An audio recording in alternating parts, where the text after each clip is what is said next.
बात सही कह रहे हो भाई, तिलक तो द्वादश लगा है, लेकिन दुबला पतला कितना है, आया कैसे, विचार करने लगे। तो तीसरा कहता है काम करो, जयकारा लगाओ। भाई किसी का अपमान ना हो तो ये क्या उपाय है, किसी को जगाना हो तो आप जगाओ मत, सीधे जयकारा लगाओ, ये आवाज करने लगो, अपने आप को जग जाएगा सोने वाला। तो जब सैनिक कहते हैं द्वारिकाधीश की, इतने में नहीं जगेंगे, सुदामा जी की बहुत आवाज चाहिए, तो कुछ तो हो, द्वारिकाधीश भगवान की जय। तो जब जगे सुदामा जी, देखिए सुदामा जी जब जगे देखे सोने की द्वारिका, बहुत अच्छी कथा है। सुदामा जी विचार किए, हमने सुना है कि मरने के बाद स्वर्ग में जाता है। जब सोना देखे पूरा द्वारिका, सुदामा जी बोले ये तो स्वर्ग है, हमने सुना कि मरने के बाद ही ऊपर जाता है, हम जिंदा चल जाएगा। माने उनको अंदर से लगा भाई सोते सोते तो आ गए योग माया के द्वारा। तो कहते क्या हम मर गए क्या, यहाँ स्वर्ग में आ गए। सुदामा जी के सामने सैनिक योद्धा सैनिक से कहते सुदामा जी कि हे सैनिक, मैं क्या जिंदा हूँ? सैनिक से कहते क्या मैं जिंदा हूँ? सैनिक पकड़ा हाथ ऐसे, सभी बोले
कहते हमारा, तो कहते हैं कन्हैया हम वहां गए, तेरे यहाँ गिरते पड़ते एक कौड़ी नहीं दिया, यहाँ भाभी के ऊपर बड़े प्रसन्न हुए।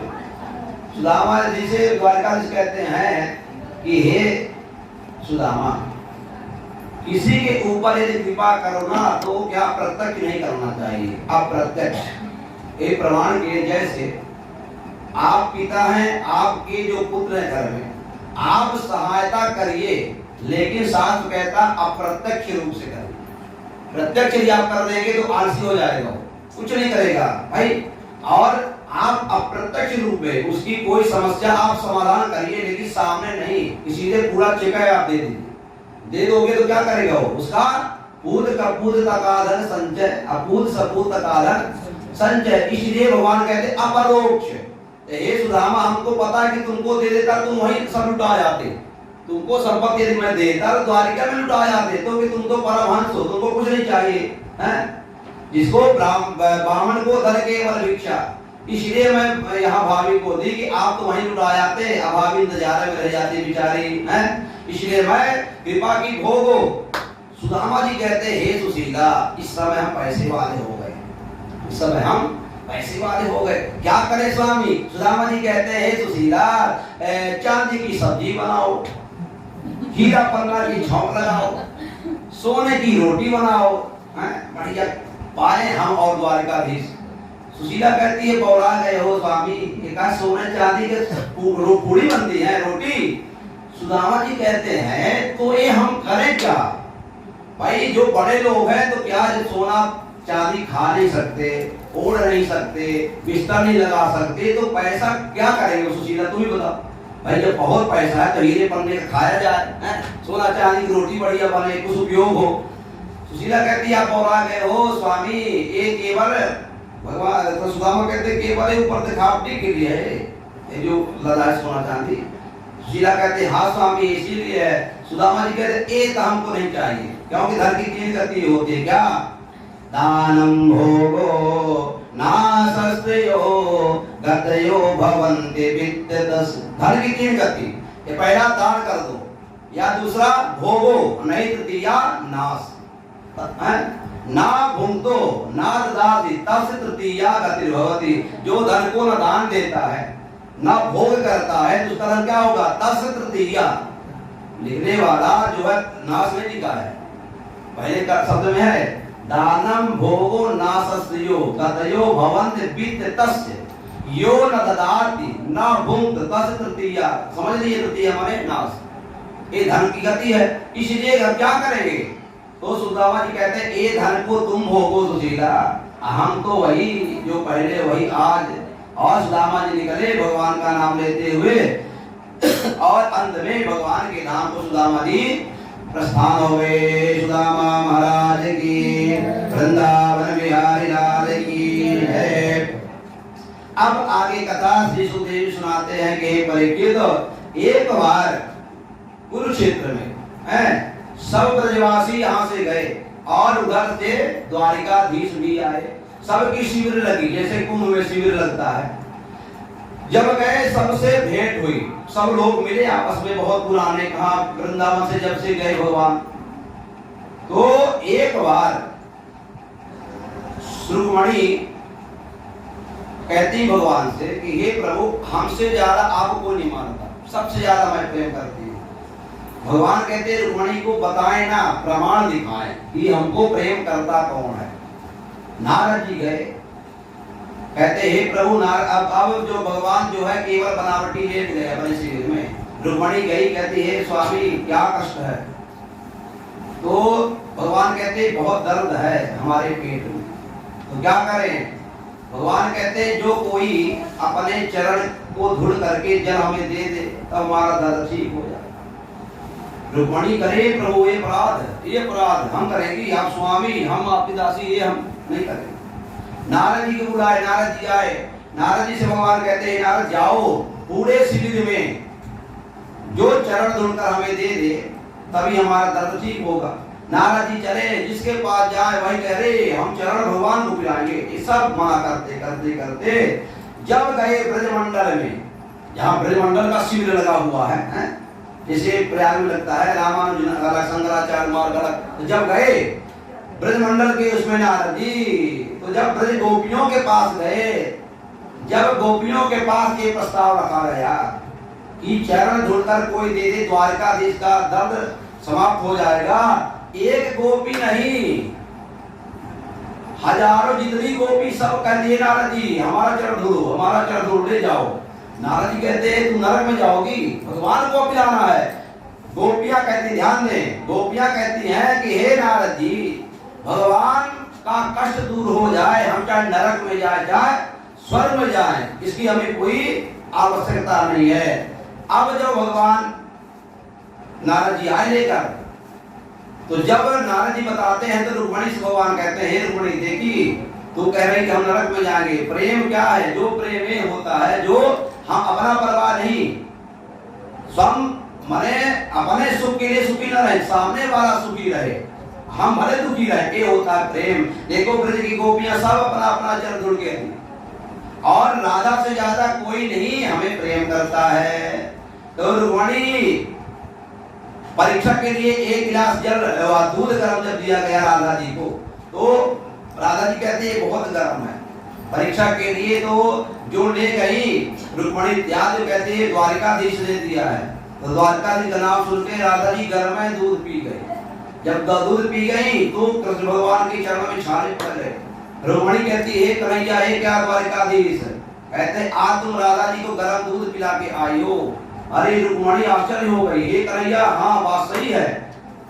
तो इसका अर्थ क्या हो, कन्हैया कहते हैं कि प्रेम वो है जो हमारा चरण हमेशा राधा जी के वक्षस्थल में विराज है।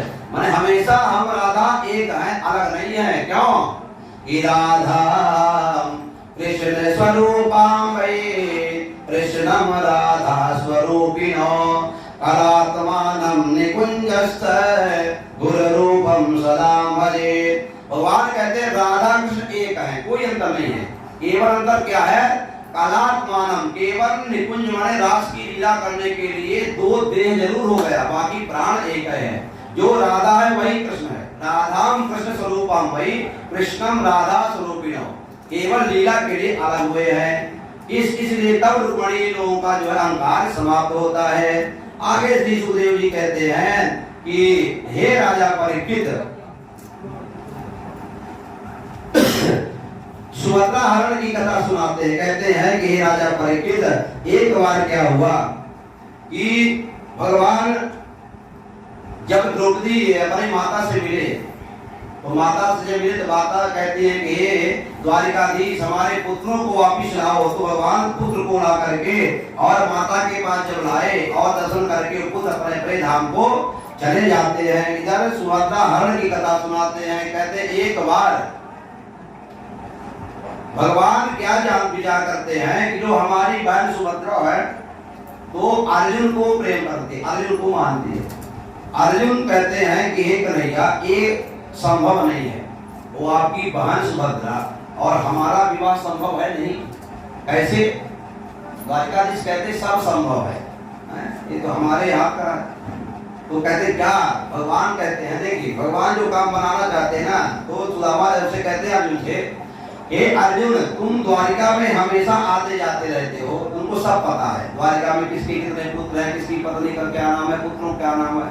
तो क्या करें? अर्जुन से कहते भगवान हे अर्जुन, तुम सन्यासी बन जाओ, सन्यासी बनकर आओ, हम काम करवा देंगे, सुभद्रा से विवाह हो जाएगा, लेकिन हमारी बात मानो।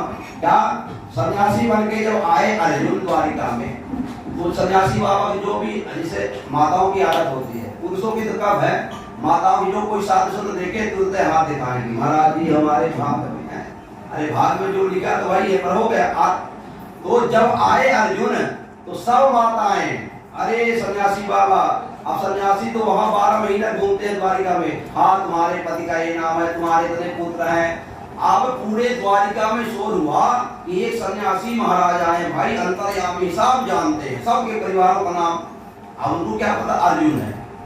जब ख्याति हुई तो भगवान आए, ध्यान दे, द्वारिकाधीश अपने बलराम भैया कहते हैं कि हे बलराम भैया, इस समय द्वारिका में कुछ सन्यासी आए हैं, बहुत विद्वान हैं, तो उनका एक दिन निमंत्रण कर दे।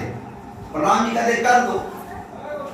द्वारिकाधीश गए, अर्जुन से कहते हे अर्जुन, कल हमारे यहाँ तुम्हारा निमंत्रण है, कल तुम्हारा विवाह भी हो जाएगा, परेशान मत हो। अब अर्जुन आए, ध्यान दे, बलराम जी चले गए कुछ हाट बाजार कुछ सामग्री लेने, भाई सन्यासी का निमंत्रण है। जब अर्जुन आए तो द्वारिकाधीश और अर्जुन और सुभद्रा तीनों घर में है। ध्यान दे, अर्जुन विचार किए द्वारिकाधीश के, अब अर्जुन सुभद्रा दो रहे आपस में, वार्तालाप करे, हम क्यों बीच में हैं। तो द्वारिकाधीश भी चले गए थोड़ा बाहर। अब सुभद्रा जब अर्जुन को देखी तो विचार करती है कि ये सन्यासी बाबा जो आए हैं बहुत कहते बड़े सिद्ध हैं, लग रहा अर्जुन है क्या। भाई अर्जुन तो हमेशा भगवान के पास रहते हैं। सुभद्रा कहती अर्जुन, फिर विचार करती अर्जुन यदि होगी तो ये सिरगंजा क्यों कराया है, अर्जुन यदि है तो सन्यासी क्यों बना। तो सुभद्रा को शंका हुई, तो सुभद्रा ने अर्जुन का नाम लिया, कहते हे अर्जुन, अर्जुन जल्दी। अरे सुभद्रा पहचान गई क्या।